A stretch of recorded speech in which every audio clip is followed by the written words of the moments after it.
Hi there, in this video I'm going to be exploring the ISO capabilities of the Nikon Z8.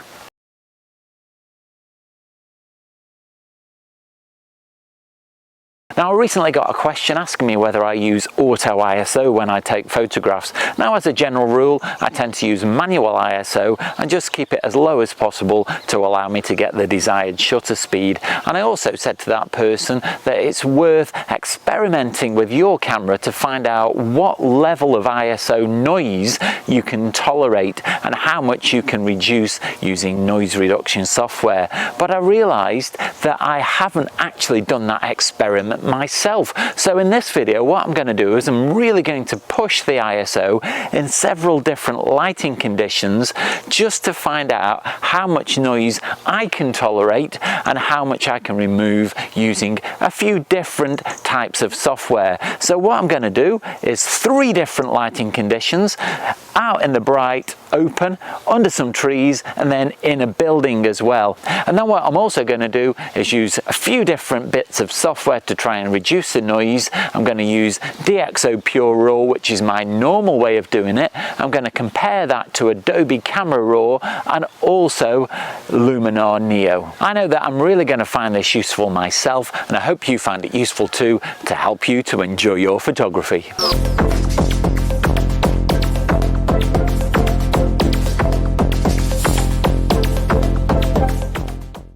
So to keep this test fair, what I'm going to do is I'm not going to change the aperture, so the depth of field won't change. As I change the ISO, I will just change the shutter speed. I'm going to keep the camera locked off on a tripod. I'm going to also use a self-timer mode just to make sure that there's no added variables that can cause problems when I'm taking the photographs. I'm also going to use my BB8 OLED as my model, so it keeps the same model throughout the test rather than relying on birds that could come and go and be in different positions, so I can control as many variables as possible.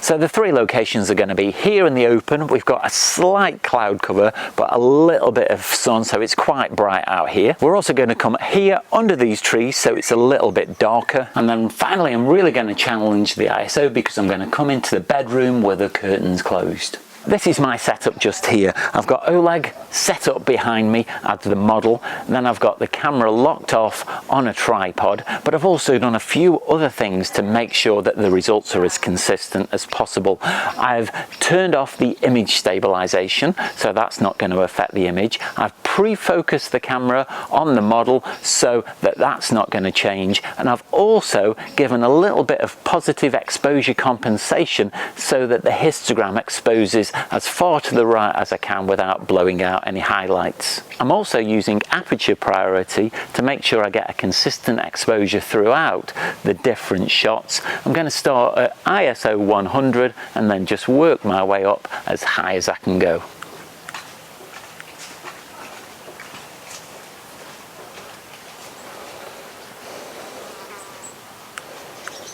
I put Oleg under these trees and it's quite a lot darker. To give you an idea of the difference, in this situation here at 100 ISO, I need 1/4 of a second to get the correct exposure.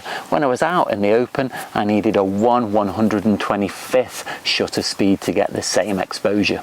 I've set up again in the bedroom, and clearly it's a lot darker in here, even though this video doesn't really do it justice. To give you an idea, outside under the trees, my shutter speed was 1/4 of a second. Here in the bedroom, it's 6 seconds to get the same exposure. So that's a series of photographs taken now. We're going to take those inside onto the computer, have a look at what noise is in them in their RAW format, and then see how much noise we can remove using some different noise reduction pieces of software. So we're on the computer now, and I've opened the 3 highest ISO versions of the photos taken in the 3 different locations, because I thought it'd be interesting to jump in at the deep end and just compare how the very highest ISO has affected the photographs. So the first one that you can see on the screen at the moment is the one that was taken outside. Now this was taken at 25,600 ISO and it gave me a shutter speed of 1/26 thousandths of a second. So it was a very fast shutter speed, and looking at this image, which is blown up quite a lot, it is actually quite acceptable. There's still quite a lot of detail, and I'm pretty sure that when I run that through noise reduction software, that'll be pretty usable. Now it doesn't hold up quite the same for the other photographs. If I move to this one that was taken underneath the trees, then you can see that there is quite a lot more noise here, and the detail has started to degrade as well. I can't see as much detail in the fur. This was taken at 1/1000th of a second, and so the image quality is definitely deteriorated. And then if I go to the one that was inside, there doesn't seem to be a great deal of difference, and if anything, on this one for some reason there seems to be more detail, whether there was a little bit of camera movement, which I don't know how that happened because I was on a timer and locked off on the tripod, but this seems to have just a little bit more detail, and this was at 1/30th of a second.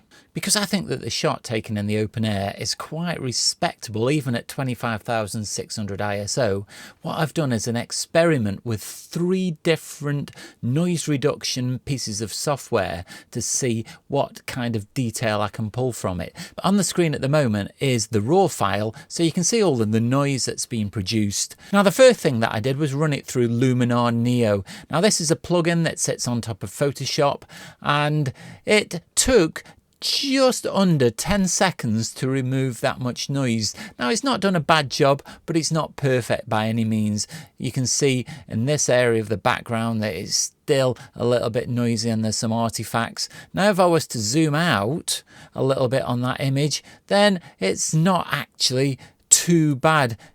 You can tell the difference from the noise that's been removed, but it's not ideal.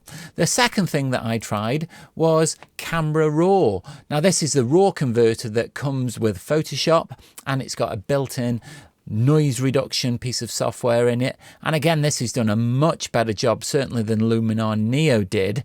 It's still not totally perfect. We've got a little bit of noise here in the background, but there's still lots of detail here in this fur, so this has done a really good job. And this took 46 seconds to convert this. Now the one that I prefer the most is DXO PureRAW. I've got version 3, and if we switch to this, all of that noise that was in the background has gone a lot better. It's smoothed over, and I think that the program as well does add a little bit of sharpening, which I actually quite like. Now you could take that away and not have it sharpen your images, but I actually quite like it. So if we look at the image that was noise reduced using DXO PureRAW at 25,600, I think that this is completely acceptable and very usable. What I'm going to do now is I'm going to look through all of my images taken in the different locations and try and find the point in each location where I think the noise becomes acceptable, and then I'll show you those results in a few seconds. So I've looked through the series of images that I took in the bedroom. So these were quite dark conditions, and really I'm not sure they'll be any worse than this if you were outside, unless it was really twilight conditions or something very similar. And so this really was quite a challenging situation for the camera. Now this particular portion of the image that is on screen at the moment was taken at 12,800 ISO, and this is a point where I thought the noise was becoming unacceptable. You can see that the black plastic box that the model is standing on has lost all detail and the noise is quite severe.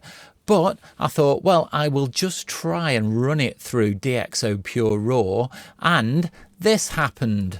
And I can't believe just how much detail DXO has brought back. Now there are a few areas that are a little bit over smooth around here, but there's detail here in certain areas, so it's not done an absolutely perfect job, but the noise is completely gone. But if we zoom out and look at the image as a whole, this would certainly be very acceptable. And if it was a choice between getting the image or missing the image because of a slow shutter speed, then definitely going to 12,800 would be very acceptable. And if we look at the face, there's lots of detail in these hairs, and this is the area that I've focused on, so you'd expect this to be fairly sharp. And this, I find, would be a very, very usable photo, and this was taken at 12,800 ISO and then run through DXO PureRAW. The next thing I'm going to do is I'm going to show you how simple it is to remove the noise using DXO PureRAW. The first thing to do is to find the image you want to reduce the noise in. You pick it up and you drag it into the DXO window. Then you just click process and it gives you some options. Now I always use the default ones. I've not found any need to change these, and there are different levels of noise reduction. There's deep prime, there's deep prime XD.